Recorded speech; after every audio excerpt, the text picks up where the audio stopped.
Berlin Wall.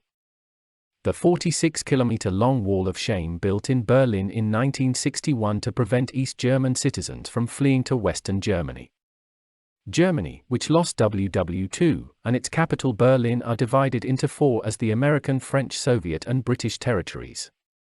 Soon the administrative units here merge and become a single administrative unit. The Soviet Union opposed this unification. Western forces try to redevelop Germany against the Soviets and aim to establish an outpost against communism. Against this in the Soviet Union, the political administration based on socialism establishes an authoritarian and repressive East Germany. The Soviets, which oppressed the people more and more day by day, displaced the people and there was a great deal of escape from East Germany to West Germany. 270,000 people fled with the Berlin Underground alone from 1950 to 1955. The idea of building the Berlin Wall was put forward by Walter Ulbricht, leader of the Socialist Unity Party, and was accepted by East Germany, which saw West Germany as a hotbed of mischief, a capitalist stronghold and a propaganda center. The idea of building this wall is carried out so secretly and insidiously that when this question is asked to the Walter Ulbricht, who came up with the idea, the word that no one has any intention of building a wall is a proof of this. Bitte schön. Herr Vorsitzender, bedeutet die Bildung einer freien Stadt Ihrer Meinung nach, dass die Staatsgrenze am Brandenburger Tor errichtet wird? Und sind Sie entschlossen, dieser Tatsache mit allen Konsequenzen Rechnung zu tragen? Ich verstehe Ihre Frage so, dass es Menschen in Westdeutschland gibt, die wünschen, dass wir die Bauarbeiter der Hauptstadt der DDR mobilisieren, um eine Mauer aufzurichten, ja? Mir ist nicht bekannt, dass solche Absicht besteht, dass sich die Bauarbeiter in der Hauptstadt hauptsächlich mit Wohnungsbau beschäftigen und ihre Arbeitskraft dafür voll ausgenutzt wird, voll eingesetzt wird. Niemand hat die Absicht, eine Mauer zu errichten.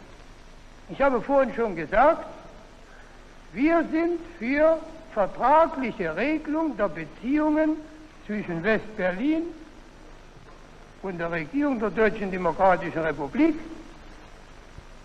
Das ist der einfachste und der normalste Weg zur Regelung dieser Frage. On August 12, 1961, the Berlin Wall was built in just one night by the decision of the Parliament. The Berlin Wall consisted of two steel pieces, one 3.5 meters long and the other 4.5 meters. His face facing East Germany was white, while his face facing West Germany was full of graffiti and paintings. On its eastern flank, it was surrounded by steel traps and minefields along the wall. There were 186 watchtowers and thousands of lamps. Those who tried to escape were either caught trapped and seriously injured, or stepped on mines and died. Despite all this, about 5,000 people managed to escape to West Berlin through the tunnels. The Spree River on the border cost the lives of 5 children, 2 of them Turkish. These people are 8-year-old Sengavetar and 5-year-old Tufmut. He accidentally fell into the river and drowned as a result of his inability to help the officials and people on both sides fearing that there would be a border violation. After years of struggle, in 1989 the Soviet regimes were replaced by democratic governments. In East Germany, too, people took to the streets for freedom. Many people applied to the German embassies in Warsaw, Prague, and Budapest to cross into West Germany. Then East Germany approved the removal of the wall. A press conference was held on the 9th of November 1989 to announce the decision. Thank you very much.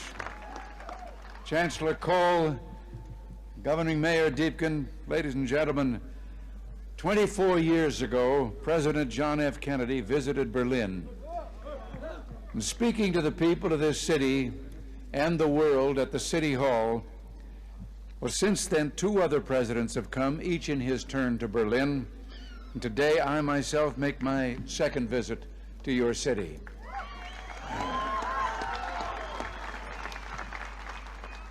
We come to Berlin, we American presidents, because it's our duty to speak in this place of freedom.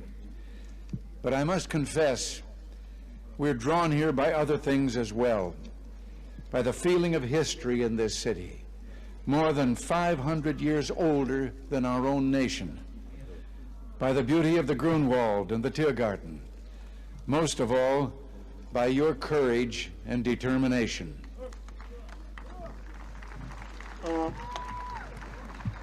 Perhaps the composer Paul Linke understood something about American presidents.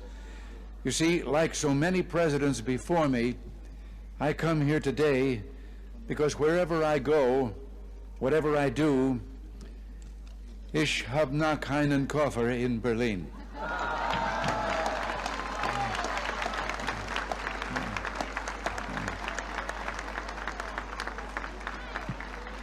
Our gathering today is being broadcast throughout Western Europe and North America. I understand that it is being seen and heard as well in the East.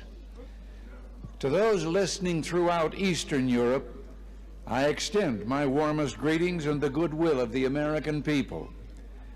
To those listening in East Berlin, a special word. Although I cannot be with you, I address my remarks to you just as surely as to those standing here before me. For I join you, as I join your fellow countrymen in the West, in this firm, this unalterable belief, es gibt nur ein Berlin.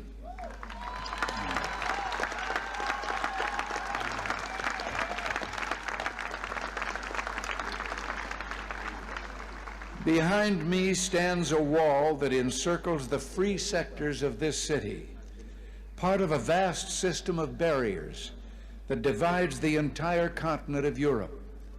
From the Baltic south, those barriers cut across Germany in a gash of barbed wire, concrete, dog runs, and guard towers. Farther south, there may be no visible, no obvious wall, but there remain armed guards and checkpoints all the same. Still a restriction on the right to travel. Still an instrument to impose upon ordinary men and women the will of a totalitarian state. Yet it is here in Berlin where the wall emerges most clearly. Here, cutting across your city, where the news photo and the television screen have imprinted this brutal division of a continent upon the mind of the world. Standing before the Brandenburg Gate, every man is a German, separated from his fellow men.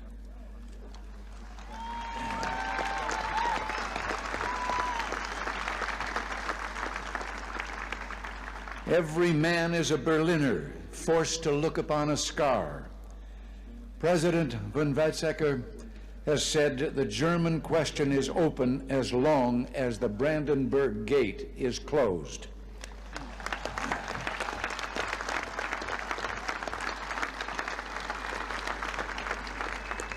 Well, today I say, as long as this gate is closed, as long as this scar of a wall is permitted to stand, it is not the German question alone that remains open, but the question of freedom for all.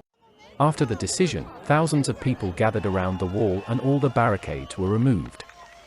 Thousands of people who climbed on top of the walls met exactly 28 years later and started to tear down the wall with their hoes and hammers.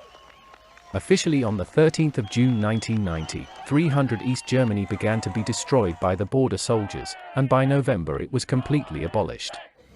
With the fall of the wall, the Cold War ended, and on the 3rd of October 1990 Germany was reunited with the Unification Agreement. Helmut Kohl became the first Chancellor of a united Germany.